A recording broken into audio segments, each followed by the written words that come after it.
Welcome to the Can Things Get Better podcast with Sarah Hamill. Hey y'all, my name is Sarah and welcome back for week 2 of our book club for Atomic Habits by James Clear. So today, like I said, we're going through chapter 2, and that is titled How Your Habits Shape Your Identity and Vice Versa.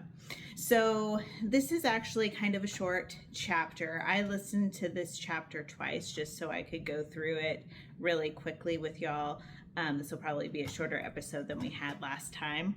But the basis of this chapter is primarily focusing on how when you are working on changing something about yourself, it is really not about changing your habits. It is more about changing who you see yourself as. And this is something that has been talked about in a lot of different ways, from various people. So one thing that I was thinking about when I was listening to this chapter was that when you are trying to change yourself, oftentimes you're still identifying as that old you. So if we're looking at a habit like something that a lot of people work on, such as being healthier, you are identifying as that person that you currently are, right? Of course you are, because that's who you are. That's who you have been. So when you are doing that, you are still being that person on your day-to-day life as well, right? Well, you're looking at me like I'm an idiot, like, well, no crap, that's what I'm doing. But this is where this comes into to be really important. So let's say your identity right now is you feel like you're an unhealthy person. You think to yourself maybe some negative thoughts like, I'm fat, I'm always going to be fat, I can't become the person that I want to be because I am always going to be fat. Now, part of you knows that that's not true. Part of you knows that you want to make changes in your life and that you can in that area, right? And that's why you have the goal of wanting to lose weight. However, when you're going through your day-to-day life, you're still living as that person that believes that they're going to be fat and they're always going to be fat and there's nothing that they can do. Okay? So this is a big mind shift change, and it's something that can be really difficult, but it also can be as simple as, like the example in the book talked about, his friend who lost weight because she decided to live like what she felt like a skinny person would live like, right? So his example was the friend decided throughout her whole day to make decisions off and on throughout the day of what she thought a skinny person would do. So that would look like something like, when choosing what to eat that day, thinking, okay, well, what would a skinny person eat versus what would I eat, right? I think it's really important when you're looking at that thought process of where you are to where you want to be. You, first of all, you don't want to shame yourself in I'm not good enough, but not just I'm not good enough, but also shaming your decisions, because like James also talks about in this chapter, you don't have to be perfect for yourself to be able to make positive change in your life, right?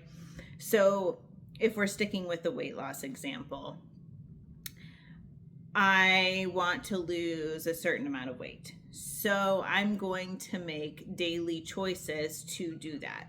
And then when you start to first address looking at yourself as I am a healthy person, instead of looking at yourself like I'm unhealthy, I need to lose weight, shifting your mindset to I am a healthy person, I am working on becoming a healthy person, that shift will help your mind start to believe that that's who you are. And I think that that's the biggest thing that this chapter is talking about, because the mind is so powerful. And I know if you've been in this self-improvement journey for any length of time, you have probably been beat to death with how powerful your mind is. However, it really is. So the hard part is, though, is that when you're looking at, we'll hear about speaking positive affirmations to yourself and all of that kind of stuff. And I think a lot of times we are getting beat to death with this idea that, your life is just going to change if you're just looking at yourself in the mirror and saying, I am awesome, I am smart, I am brave. And while those things are really good things to think about yourself, right? Your mind isn't going to believe it if you are saying something that is just completely not true. It has to have somewhat of a truth to it for your mind to believe it, right? Does that make sense? So like, if I said that I'm a 6'2" basketball star over and over to myself in my head, my mind is going to be like, no, Sarah, you are 5'4", completely uncoordinated girl that's never played basketball, right? My mind isn't going to believe it. It doesn't matter how much I repeat it to myself. It's not going to believe it because there's no part of that that is true outside of that I'm a female. Okay. However, if you look at, let's go back to the weight loss goal. Okay. If you look at that and say you have a goal weight, because often most of us, that's where we start, right? We have a goal weight. I think that some people in that industry are starting to shift that mindset to be healthy versus having a goal weight, but many of us are still in that goal weight category, myself included. So let's say you have a goal weight of a certain amount, and to reach that goal, you need to be living a healthier lifestyle. So shifting your mindset to that person that lives that healthier lifestyle. One person, and I can't remember who it was that was talking about it, was if you have a goal, so you have this goal that you want to reach, and you're trying to figure out how you're going to get to that goal. First, you need to identify where you are right now, right? And then you have this goal. And you need to think about, who do I need to be as a person to reach this goal? Okay. And so in this chapter, that's what we're talking about, is the mindset. Who do I need to be? What would have to be true for me to be that person? So what would have to be true for you to reach that weight loss goal? What would have to be true? So what would have to be true is you eat vegetables every day. What would have to be true is you worked out 3 to 4 times a week. What would have to be true is you love your body and you take care of your body, right? Those are things that would have to be true for you to be that person, okay? So that is also going to help you identify what habits you might need to form. So maybe your goal and your why you want to reach that goal, but maybe you don't know the steps to reach that goal. And so if you have a hard time filling in those spots, the best thing to do is to look at other people that have done those things. So success leaves clues, like Tony Robbins always says. Success leaves clues. And so if you don't know how to go from where you are to that goal weight that you want to be at, you need to find somebody that has been successful in completing that goal. Now, let's talk about a different goal. Let's say you have the goal to be more financially stable. You maybe are at one place, say you have a certain amount of debt, not able to pay your bills, and then you have this goal out here that you want to be debt free. You want to be able to afford paying all your bills. Simple enough, right? You think, okay, so I just need to work really hard and eventually I'll make that goal out there in the future. However, a lot of times that's not how it is. So, reaching into the resources that we have available to us today, like this podcast, like various books, various programs, have ways to guide you through the steps you need to take to be financially stable. So, in that time period, we need to work on changing our mindset. So if you are going to work on the goal of being financially free, you not only have to take the steps to start working towards that goal, you also have to change that mindset of who you think you are. So if you believe that you are bad at money, if you're bad at saving, if you are an impulsive spender, whatever those limiting beliefs are that you believe that has been keeping you from achieving that goal, you have to shift those to be something that you want them to be to reach your goal, if that makes sense. So say I believe that I am bad at saving money. What would have to be true for you to be financially stable is that you are good at saving money, right? So the exact opposite. So if you just jump from I'm bad at saving money to I'm good at saving money, your brain, like we already were talking about, right? Your brain is not going to believe you. It's not going to believe you. Don't try it, okay? Don't try it. You have to shift that belief. So one way that you can shift that belief is by making that statement more real for you. So maybe instead of saying, I'm good at saving money, you say, I'm committed to being good at saving money. Because that in your brain is going to shift the idea of, I know that I'm not very good right now, but I'm committed to getting better.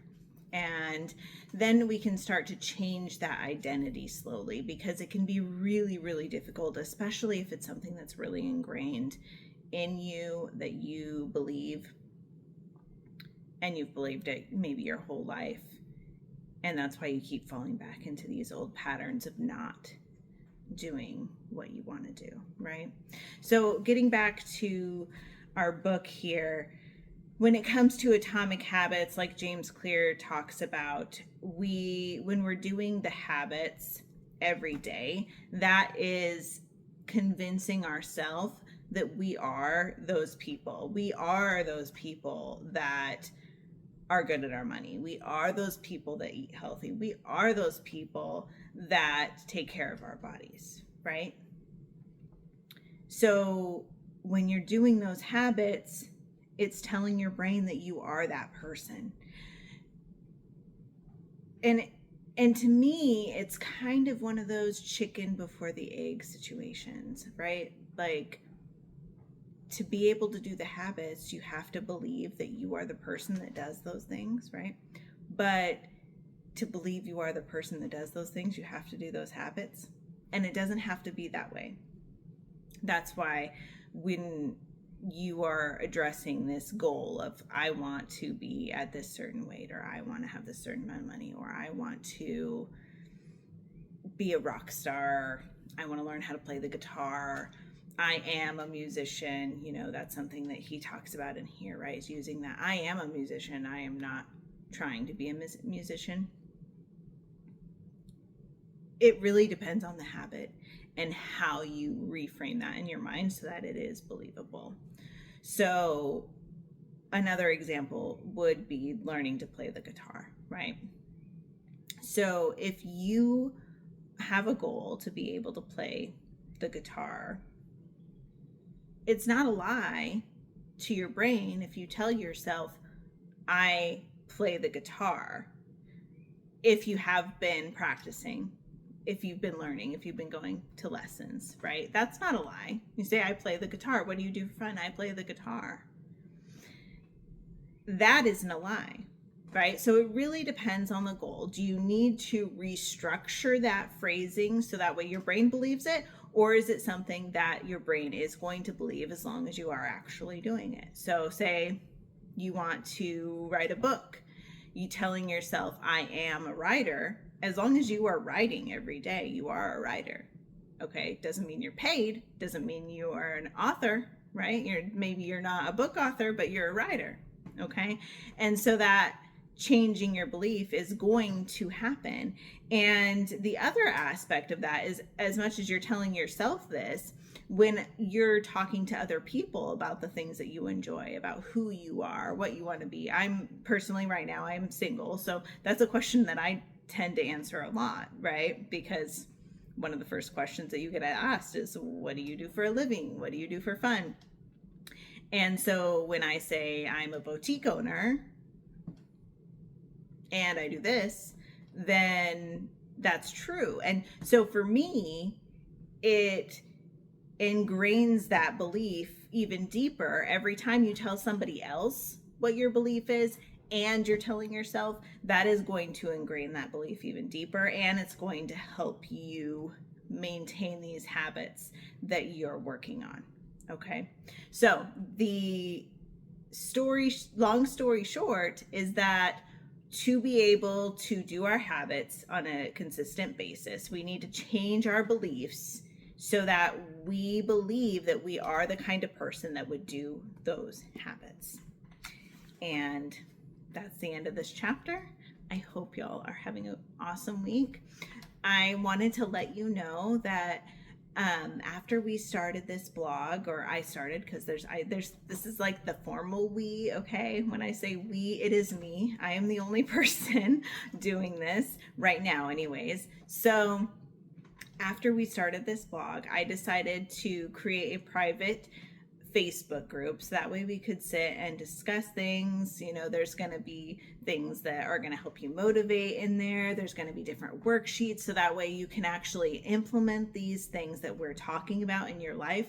A lot of times when we are working on something, we really need something concrete to be able to reference to. And if you're writing things down, it's going to stick in your brain better than if you just listen or watch it. Okay, so I did create this private Facebook group. You can sign up for this on the link below, and it's just supporting the blog, and then you will be asked to just support a small payment. I think the minimum is $3 a month, and that's just to support the podcast. I think I said blog, but that's to support the podcast. And like I said, it's just me pouring all my love and heart out to you guys, because I really want you guys to be able to keep growing and working on your goals. And I know how hard it is to be able to stay motivated in this world of